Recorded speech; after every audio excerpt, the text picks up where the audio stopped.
Hey everybody, welcome back to your Full Tilt Tech Industry Leadership Talks podcast. I'm Dawn Zoldi, your host and the CEO of P3 Tech Consulting. So you are going to love this show. It is Valentine's Day and we've got an incredible guest for you here today, Robert Hastings from Robert Hastings and Associates. Wait till you hear his story, and it's all about leadership today. So if you have friends, colleagues, loved ones out there, add to those chocolates and flowers the link to this podcast because they will love you for it. Bob, welcome to the show. I'm pleased to be here. I don't think I've ever been introduced as a Valentine's gift before. Well, I'm telling you, anybody that loves leadership is going to love what you have to say because you picked an incredible theme, Bob. It is everybody. Lead like a warrior, people first, mission always. And I love that for a whole host of reasons we're going to get into, you and I, right now. But I want to ask you, Bob, why did you pick it? So I think it kind of came to me. As you probably know from your background, when you're a junior officer in the military, you go through all the different leadership schools. In the Army's captain's course, they made us write our philosophy of leadership. And so in the course of that 10 or 12 weeks I was there, I worked on it every night, and the words just, they came to me. The people first, mission always part. And, the rest of it developed over time, and lead like a warrior, to be perfectly honest, it's a little catchy. So it's easy to frame the story. But I think what I like about people first, mission always is leadership in my mind is about people. It's only about people. Everything else that we do as leaders is management. The people part is what the leadership is about. But on the other hand, if you're a leader and you can't get your mission done, then you're worthless, right? An organization that can't execute a mission is worthless. So people first, mission always are the two halves of success for a leader. Totally agree. And my two halves right here making one heart because I love it. So for those out there that don't know a lot about Bob and his background, we are going to dig deep into that here today. But the 30-second elevator version here is active duty Army, pilot, Brigadier General, Texas Air National Guard, Assistant Secretary of Defense. Yes, you heard that right. And then a leader at Bell. And we're going to talk about all of that here today. But, Bob, when I saw your theme, it really made me actually research a little bit because growing up in the Air Force, the saying was, the original saying, I think they might have flipped it, but the original saying was mission first, people always. And as a young lieutenant and growing up, and, you can relate to this, you become a senior leader, you buy into that over all those years. And I'm not going to get into this story, but I'll just tell you, there was definitely an inflection point in my career when I was a colonel where it was just like, whoa, hello, we've got this thing bass backwards. It's got to be people first because they're the ones that get that mission done. And so I love that you early in your career kind of framed this up, and then obviously for this show as well. So let's talk about the beginning though, Bob, because you've had such an incredible journey, an incredible career, and we always talk nature versus nurture. Are leaders born? Are they taught leadership? Is it a little combination of both? I think it's kind of both, but I love to hear where people are from, what their upbringing was like, because I do feel like that informs the leader that you've become, and it dovetails directly into this theme of putting people first. So tell us a little bit about your background, where you grew up and things like that, way back in the beginning. Yeah, so way back, was born to an Army private. My father was just in the Army. He was a private. He was the first child. And there's a 6 years difference between my brother and I, my younger brother. So for those first 6 years, I think my dad may have made sergeant by the time the second child came along. I got to see firsthand what a young enlisted family in the Army was dealing with. From the deployments, the work schedules, the bills that had to be paid, The obligations are on the family, the time away. I experienced all that as the son of an enlisted soldier. My dad went to Vietnam a couple of times, so I can remember vividly being with my mom during those long deployments. And I think they gave me a real sense for kind of the rubber meets the road end of the Army, where the Yeah. privates and the sergeants are at, and what that life is like, because it's very different from, higher ranks, what they deal with every day. Moved around a lot because of that. Right. I tell people my hometown is Ocean City, Maryland, but that was just a place that we went back to for Christmas vacations sometimes, where we went when my dad went to Vietnam. So I spent most of my formative years traveling around in different places. Lived in Germany as a kid twice for about 6 years, and I think that was really formative to me. The other thing that I think really made a mark on me, and they're closely associated, were the Boy Scout programs. And I found, at least on the Army bases I grew up on, scouting was really strong, and the Army supported it. So we had lots of resources, lots of opportunity, and it made for a really strong program. And I count both those experiences as being kind of critical to who I became today. Well, yeah, I imagine so. And all along this way that you're discussing these moves, watching your father and your family kind of struggle as a young enlisted family, and then, through the Boy Scouts, all this time you're going to school. So let's pivot and talk a little bit about education, because I also feel like that plays such a huge role. I mean, when you think back, right, when the time you weren't spending with your family or at Scouts, you were in the classroom, right? So, and I think we have a really great picture of you, maybe fifth grade. Is that what you told me? It was fifth grade? Yeah, I think that's fifth grade. Okay, so Um, here we go. this Tell is tell a us about what are we seeing here? It's a science fair project from fifth grade. And one of the reasons I love that picture, it's one of the few ones I actually have from my youth, but one of the reasons I love it is a father who was away a lot. My dad was actually part of this science project. I don't remember all the details. We did something with alternating currency and direct current, and we soaked some cloth in some kind of a chemical, and you touched the wires to it, and you could actually see the electric pattern color the paper. And I love that because my dad and I did that project together. I also self-admit that I grew up as a geek. I loved science. I loved school. I loved going to school. I loved all the things that happened at school. I got involved in the Spanish club, the music club. By the time I got out of high school, to skip a few years, I was the stage manager for all the onstage productions in my high school. I wanted to be an actor so bad. I just Really? did, and I, beginning of every semester, I tried out, and I always ended up back on the stage for some reason. Never had the talent to be out front. But I loved school, everything about school when I was growing up.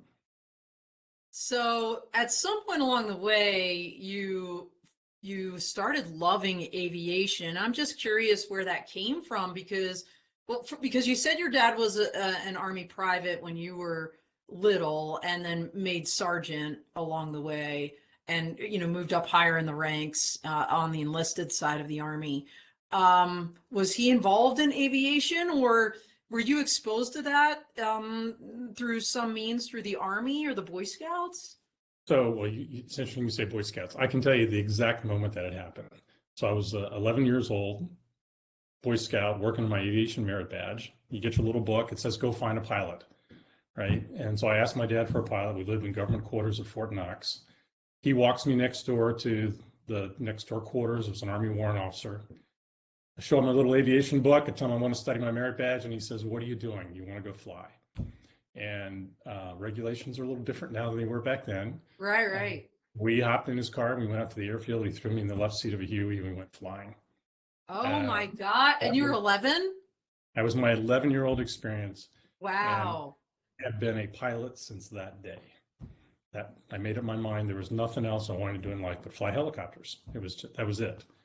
And so, fast forward a couple of years, I actually got right in the back end of it was a Vietnam era program that was eventually shut down, but it was high school to flight school.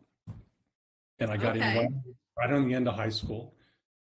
So I graduated from Army Warrant Officer Flight Training Program right about my 19th birthday. and I managed to get Cobra transition because who didn't want to fly Cobras? It had guns on it. Yeah. Sexiest helicopter I know of still to this day. And so I ended up as a Army attack helicopter Cobra pilot. Very cool. And I think we have a picture of you as a very young pilot here. There we go. So we had the fifth grade Bob, and now we've got the brand new helicopter pilot. Now what aircraft is that? What helicopter is that? That's a Cobra. That's the Cobra. Helicopter. Yeah. That's what I was thinking, but I didn't want to hazard a guess. So wow, I mean, you gave me chills when you said I remember the moment. And like he just put me in this helicopter and we flew and I became a pilot that day. That's unbelievable to have that opportunity. And it's so funny because I don't believe in randomness. You were on this path, you had to get this merit badge, your dad walked you next door, and then boom. So tell us about your career. So you became you said a warrant officer in the Army right out of high school then, and you were flying these helicopters. Tell us more about that journey. Yeah, so I had a phenomenal, absolutely phenomenal career in the Army, the active Army part of my military career. I enjoyed every assignment I had. I enjoyed everybody I worked with, and maybe it's unusual, but I look back on it as one of the best 22 years of my life. So I became, as we talked about, an aviation warrant officer, went to Fort Ord, California. And at the time, the Combat Development Experimentation Command was out there. And they were always looking for people to do things that were experimental. And as the attack helicopter unit there, we got a lot of those. And so I fired night vision goggle missiles at nighttime before anyone did that. We experimented with a lot of night vision devices. We flew against, captured Soviet equipment up in the mountains to see if you could sneak up on it and shoot it. We tried, I've spent one summer in chemical gear flying all day long to figure out how long a pilot could perform in the cockpit before their skills degraded. I'm just telling you, that does not sound fun at all.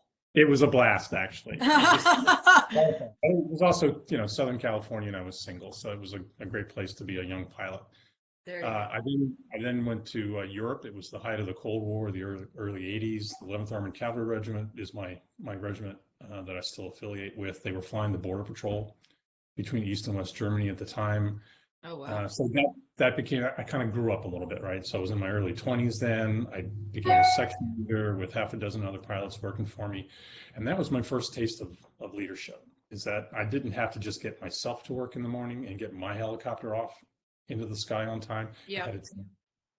And the team included eventually the mechanics who worked on the aircraft and the supply sergeant who worked on it.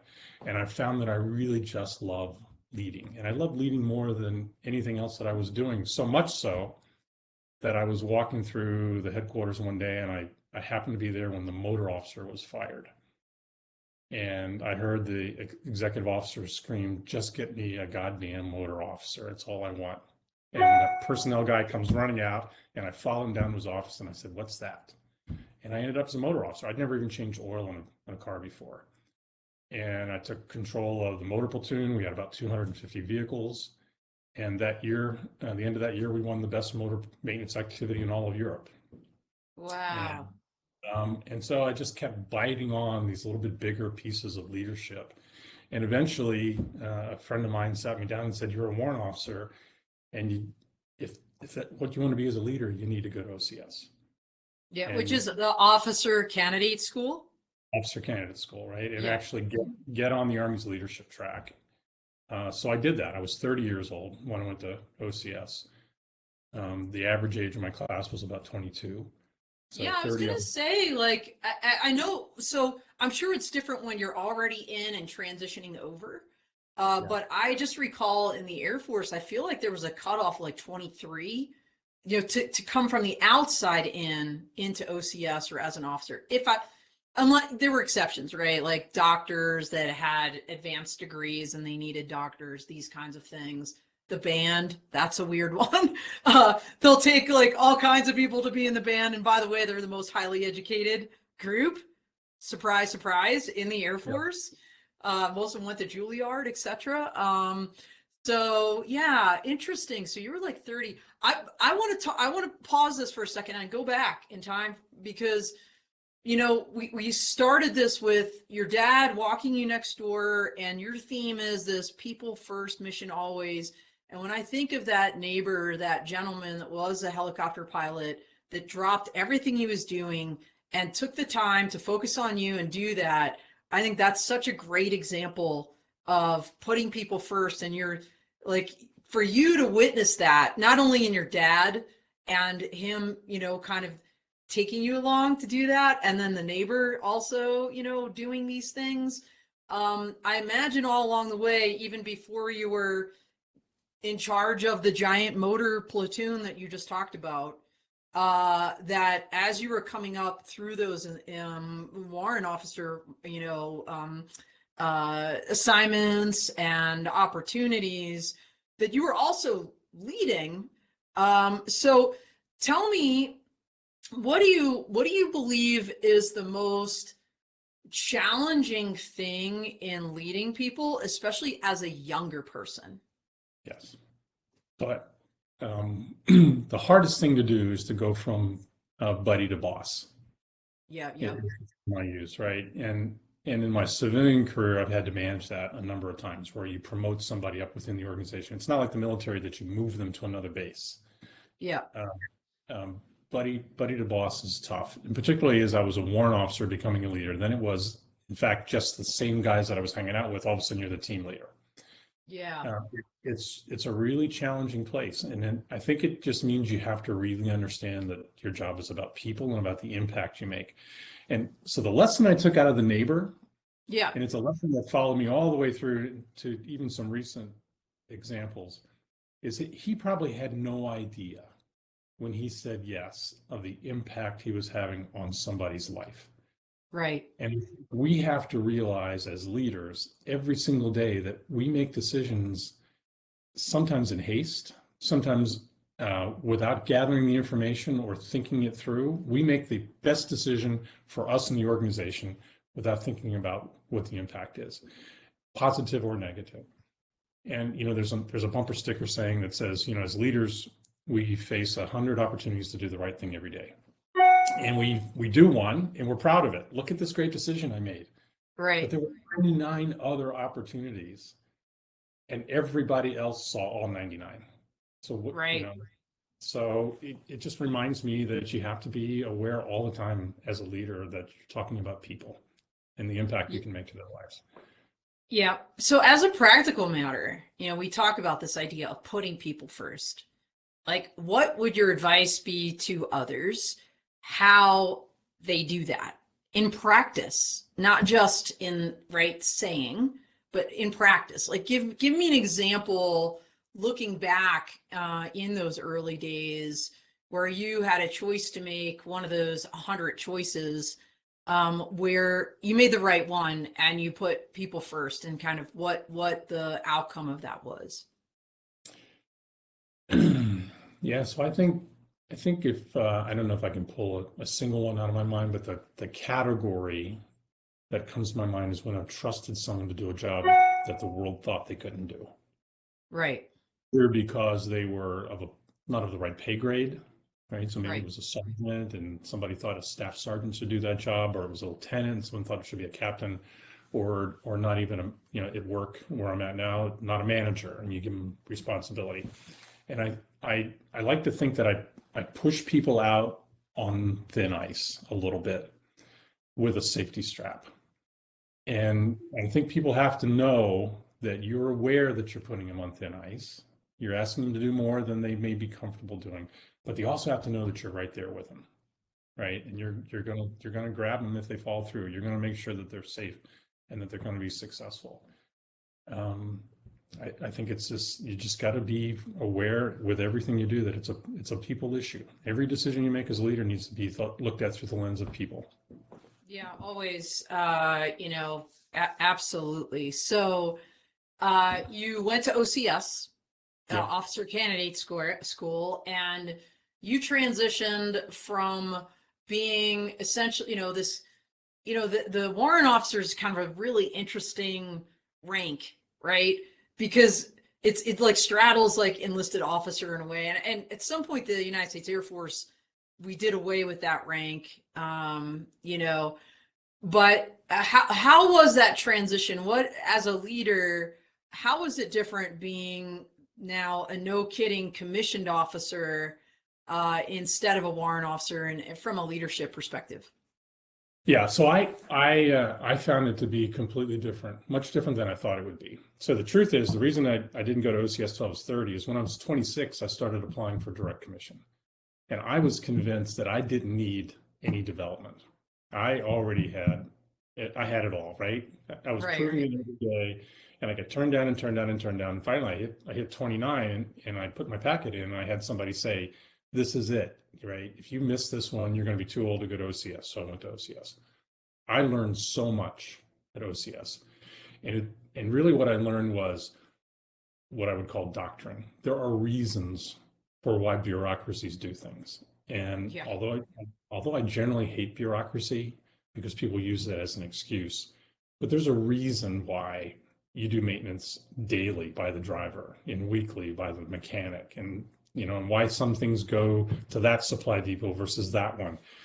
And that's what I learned as a commission officer, is that there are institutional reasons to get things done. The other thing I learned is the weight of responsibility.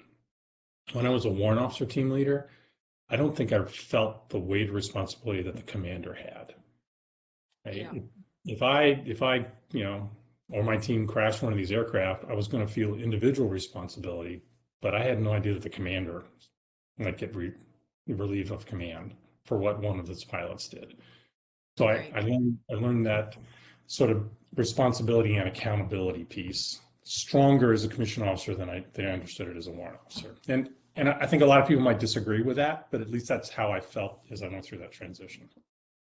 Now, how many years did you spend on active duty? I did 22 years on active duty. And then, and you rose to the rank of what? So I left active duty as a major. You left active duty as a major in the United States Army. And then what did you do after that, Bob? Because somewhere along the way, boom, you become this Assistant Secretary of Defense. So tell me, like, from major to Assistant Secretary of Defense, like, how did that happen? So there's about an 8-year gap in there. So I left the Army and I landed in corporate America. I left, as most pilots leave the military, they leave thinking they're going to go, get a cool pilot flying job somewhere. And I found out there's not a lot of them, and they don't pay very well. Right. And so I went back on another skill I learned in the military. My secondary was public affairs in the Army. And that's a whole nother podcast. I hated the idea of being a public affairs officer more than you could imagine.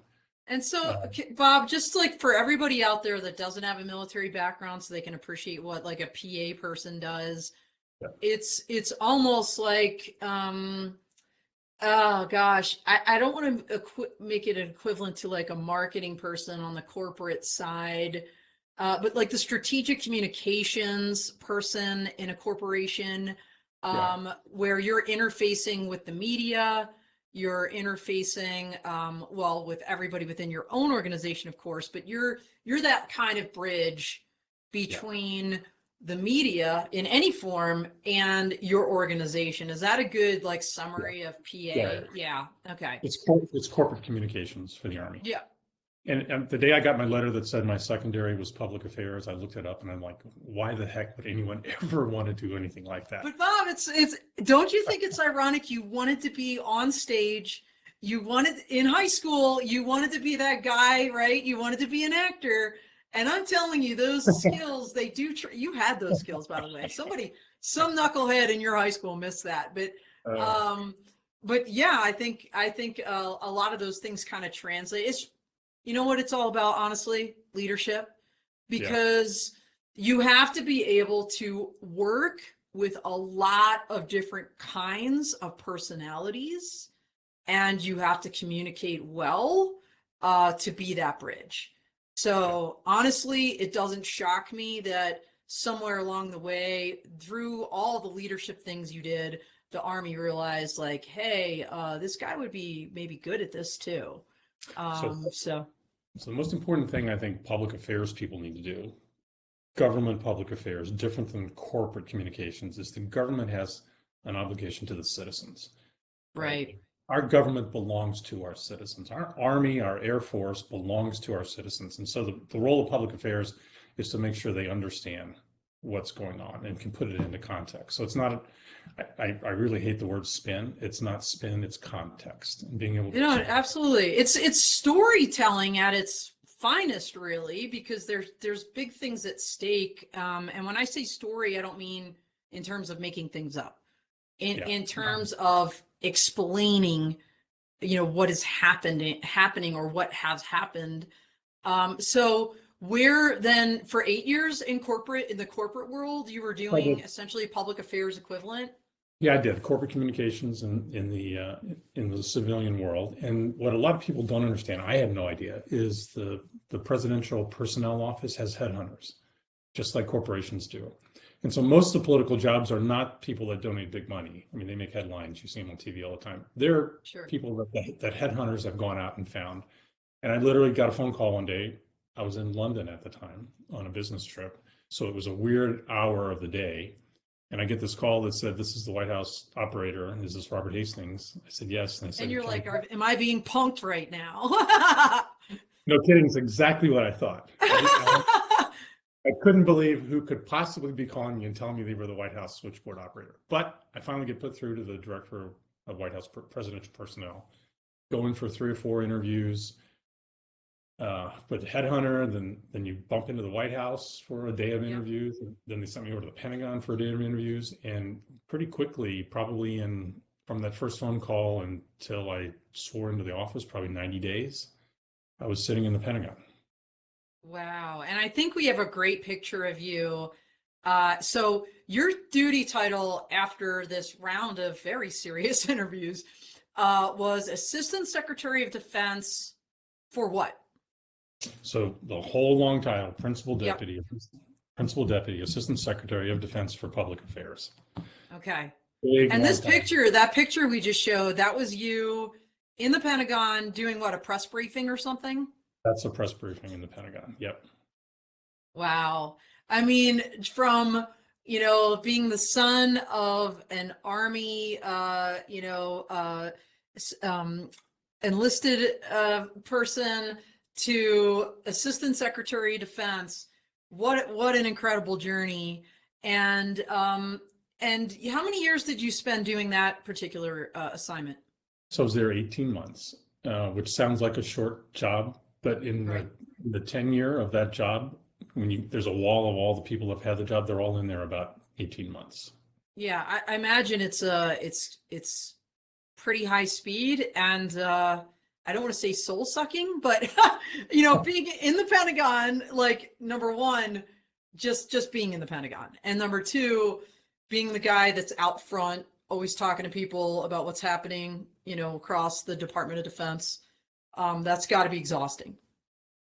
I actually moved into an apartment right next door to the Pentagon, just because even the hour of commuting in the daytime was an hour I couldn't afford. So I actually took an apartment 3 minutes away. I don't think people appreciate what it's like to be a leader in the Pentagon. How, like you said, the hours definitely do not. The compensation doesn't account for the hours by any means, right? So now from there, you launched, did you go to Bell right from there? So no, I took a detour through Northrop Grumman. So I left the Pentagon. I initially landed at Northrop Grumman in a DC job. Spent about a year there, again, doing corporate communications and marketing for Northrop Grumman. And again, a headhunter called, and it was the helicopter company. It was Bell Helicopters. And it goes all the way back to that 11-year-old kid. When I got the call, I wanted to jump through the phone and say yes right there on the spot. And it took 6 months, to get my head around leaving a company that I'd just joined. Yeah. And moving and lots of other stuff. But it was helicopters. And so I did say yes. I came down to Fort Worth, Texas, and spent about 12 years as the head of marketing communications, and then for about 6 years of that time, chief of staff for Bell as well. Wow. And a lot of accomplishments along the way. I know we have a picture here of you with your team at Bell. I believe you were receiving an award in this particular picture. Tell me about this one. Yeah, so we were lucky enough, I believe it was 5 years in a row, Bell was one of, there's always a couple, one of best places to work in public relations. And so I'm pretty proud of that. And that is, that's a half a dozen or so of my teammates. We got to go up to New York City and pick up that award. That is amazing. And I know you just recently left Bell to kind of hang out your own shingle, so to speak, Robert Hastings and Associates. And before you did that, Bell landed a pretty dang huge opportunity with the United States Army with the future, the FLRAA, right? Future Lift. What's the acronym, Bob? Well, they change them every year. So for at least right now, it's Future Long Range Assault Aircraft. Oh, Future Long Range Assault Aircraft. Okay, FLRAA. So that was a blast. I had intended to make this career move a couple of years ago to open up my own consultancy and do kind of another chapter in my life. And it was about the same time we got down selected, Bell and Sikorsky, the final two for FLRAA. Yeah. And the boss asked me to stick around and run the marketing campaign for that. And so it was a 3-year-long marketing campaign. It gave me the opportunity to pull every tactic out of the book, try everything that you could try, to put together a war room that has the sole purpose of winning a campaign and making sure, first and foremost, that our men and women in the armed forces get the best product provided by the best company.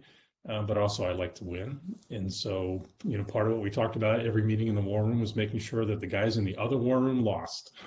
But in the meantime, taking care of your people. That was really cool that you were able to bring that big group up to New York with you for that award. I think, there would be some bosses, Bob, let's be honest, that would be up there by themselves with holding that the trophy or right? And we've all worked for those people. You're clearly not one of those people, which is pretty amazing. So what such an incredible journey that you've had. What advice would you give to people out there as they're looking out, like trying to decide like what their best path or career is? Is there, we've heard this before, there's no one path to leadership or to success. What would you say to that? How would you, what advice would you give to somebody? So again, I'm apologizing for the cough drop. Yeah, no worries at all. Pop up into the cold north. It's that time of year. It is.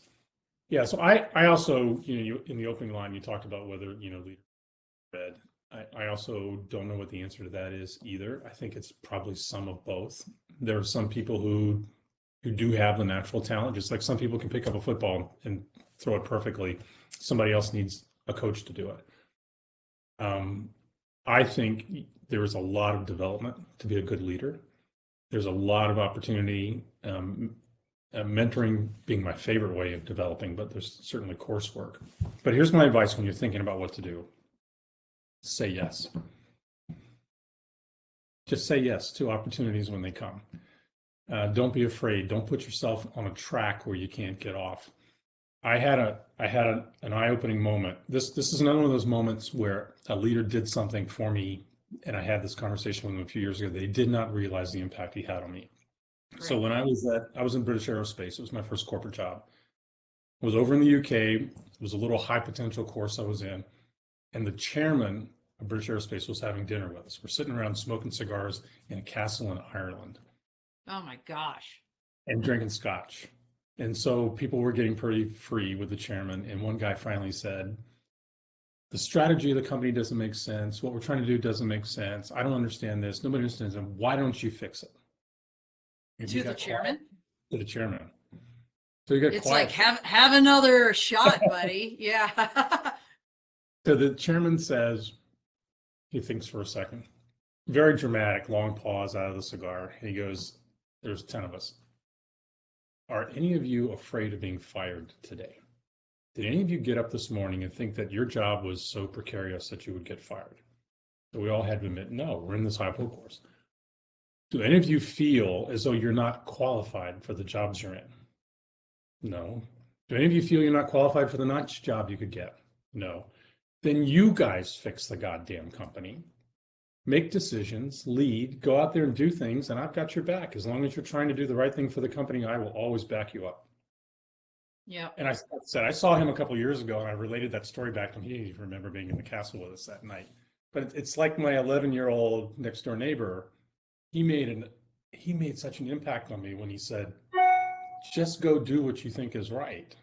Yeah. So I say to people who are thinking about what do I do with my career? I'd say, just say yes. Just let opportunities come to you and say yes. Well, and, looking back on what you've already told us, when there's an opportunity, also knock on the door and say, pick me, because that was your motor pool story, right? Like, that's not something you'd ever done. You stretched yourself. You said, what is this thing? Okay, it's a leadership. Yeah, I'll try it. And obviously the rest is history. But no, these are all amazing. And by the way, everybody, Bob's military career, shall we say, did not end, when he was a major on active duty in the Army, or even when he hung up that Assistant Secretary of Defense mantle, after that 18 months, pretty rigorous tour in the Pentagon. At some point, you said yes to the Texas National Guard, for the Army National Guard. And so tell us about that. Like, here's a picture, and it's going to pan out. But what I want everybody to notice about this picture is the giant smile on his face. And by the way, Brigadier General. So that's the 1 star on his chest and on his hat, both. So general officer. Tell us about how that came about. So it is, I think, saying yes. So I actually left active duty right before 9/11, and I was really frustrated at the time that my timing had been so bad. And of course, no one knew that what was coming. No one knew it was coming. And my civilian corporation that I got picked on, I got real busy right away. When I left the Pentagon and came to Texas for this job, I met somebody who was with the Texas State Guard, it's what it's called down here. Mm-hmm. And they were telling me about their Title 32, and without getting complicated, Title 10 are federal officers, Title 32 are state officers. Right. And the guy said, you could come back and serve as a state officer here in the state of Texas. And in Texas, the State Guard is a phenomenal organization. We are the emergency management soldiers of the state of Texas. Hurricanes, wildfires, floods, disasters, Homeland Security, Border Patrol. And I said yes. And so long story short, 12 years with the Texas State Guard. I did make general officer. I commanded almost 5 years in total at the 1-star level, which was enough. I did retire from that job at the end of last year. But I found that phenomenally rewarding. And what I really loved about it is it was the culmination of 40 years. I like to say I had 40 years in a leadership laboratory, from the 18-year-old kid who graduated from flight school all the way up to brigadier general, civilian jobs, military jobs, political appointment jobs. I had 40 years in a leadership laboratory to kind of experiment and put these ideas together. And that's what I call my people first, mission always, lead like a warrior mantra that has a couple components to it. I believe what you do in people first, mission always is start with culture. You got to build a high performance culture. And I think there's 3 pieces of high performance culture. Everybody has to have a shared purpose or a shared vision or shared consciousness, whatever you want to call it. Right. No worries. The second piece is trust. You got to trust up and down and left and right. I mean, trust is the glue that holds a culture together. And then finally, you got to figure out what execution excellence is in that culture. And then I took from that, and I really boiled down to, and I won't go through the whole list here on the podcast, but I came up with 10 principles. And if you go click on my LinkedIn, you can find it. But there's 10 things I call expectations of leaders. Top of the list is communicate. I think a leader has to be a communicator more than anything else.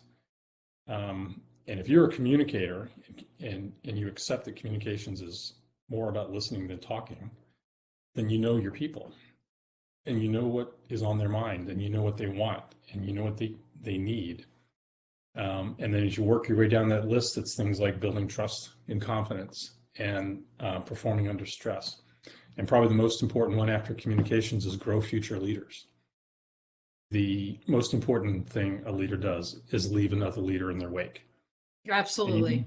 You mentioned that big $100 billion win we had with Flare at the end of last year. It didn't come the week we expected it. I was on vacation. I was with my son out in Arizona when the announcement came, and my leadership team, my direct reports, executed the plan without me. And they did a phenomenal job. Well, that's a huge testament to your leadership and you walking the talk of your 10 principles. So I encourage everybody, if you're not following Bob on LinkedIn, do that. Look up his 10 principles. Bob, we are getting incredibly short on time, which is insane, but I knew this was going to happen because I knew you had such a great story to tell. And by the way, I agree. Most people, when they think about communicating, they think of projecting. A lot of it is listening. And I don't want to end this show without doing two things. Number one, talking to you about balance.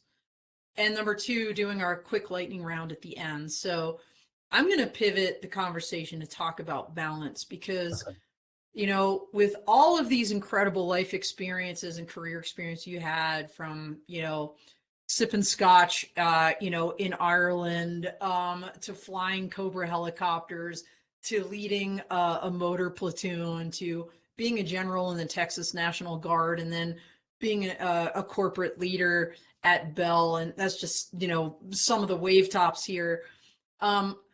How did you have balance in your life? Because when you're leading hundreds of people, and you're listening to them and you're taking care of them, they become in a way your surrogate family. And it's very emotionally taxing. How do you have balance in your own life to take care of your own family? And as you're talking, Bob, I'd like to roll these couple pictures and make sure we get them in. I know we have you with a bike and then you with your family. And so we'll go ahead and do that. But please, give us your thoughts on balance. The balance is hard. It's a really hard. Gave myself permission to work a Saturday if I needed to. I would also give myself permission to take a Wednesday off if I needed to, because the family needed something, right? And so to me, it's synergy. It's getting all those pieces to flow together in a way that they don't compete with each other. Balance to me is like this or that. And I just don't think you can think I think that's what makes it hard for people. So I always thought in terms of trying to synergize them together. I never really heard it explained that way before. I love that explanation, honestly. I think of balance almost like as the synergy you're talking about, this flow. It's not a zero-sum game. But always it seems like when you're working those 3 hours extra at night, what you're doing is you're taking away from yourself. And I saw you with that bike, and so obviously being in the Army as long as you were and being in the Texas National Guard, fitness is a big part probably of your balance or your synergy and how you take care of yourself. So, all right, we are at the 1 minute mark here, Bob, and my producer's in the background saying we got to wrap this up. So we're going to do the lightning round real quick. Okay. So number one, your favorite book. My favorite book, this is going to surprise people, it's Team of Teams by Stan McChrystal. I have bought and given away over 150 copies of that book. I'm not giving away any more than I'm paying for, but I will tell people to go read it. It's so fun. My husband just finished reading it last week. We're in the Bahamas, and he just read it. Yeah. So, all right. Number two, your hero. Sam Adams. Sam Adams. Adams. All right. He's the architect of this lifestyle we live in America today. If he hadn't been such a loudmouth, temperous, bull in the china shop trying to get things done, I don't know if we'd have an American country that we have. He's critical to our early days. Very cool. Excellent. And there's he wrote so much that we know so much about him. Is part of the reason I love him. You can read his letters, and he and his wife Abigail corresponded every day when they were apart. So very cool. Well, Bob, I'm looking forward to your book. So yeah, you need to do that. And last but not least, what is one leadership tip, Bob, that you learned along the way that you would like to leave others with? And then we'll end on that. I thought about this one because I knew it was coming. And here's my answer here's my response to that. It may not be an answer. I tell young leaders this all the time. When you're walking around, you have a sign on your back all the time. You are broadcasting a message all the time. It's like a big old sign. Do you know what the sign on your back is saying today? Be aware of that. Always think about what the sign on your back is saying when you're out there leading. That is awesome. And, just hearkening back to the beginning of our conversation, there's a corollary to that, right? You never also know what that message that you're telegraphing, how that's going to impact someone around you for the better or for the worse, right? Exactly. So yeah, that's awesome. Well, we are a little over time, but boy, was it worth it. And thank you so much for taking this time. We really appreciate you, Bob. And everybody out there, happy Valentine's Day. Show the love, spread this link around, because there's some golden nuggets in here that you don't want other people to miss. So please share. And happy Valentine's Day to you. And we are out here. Thank you. It was fun.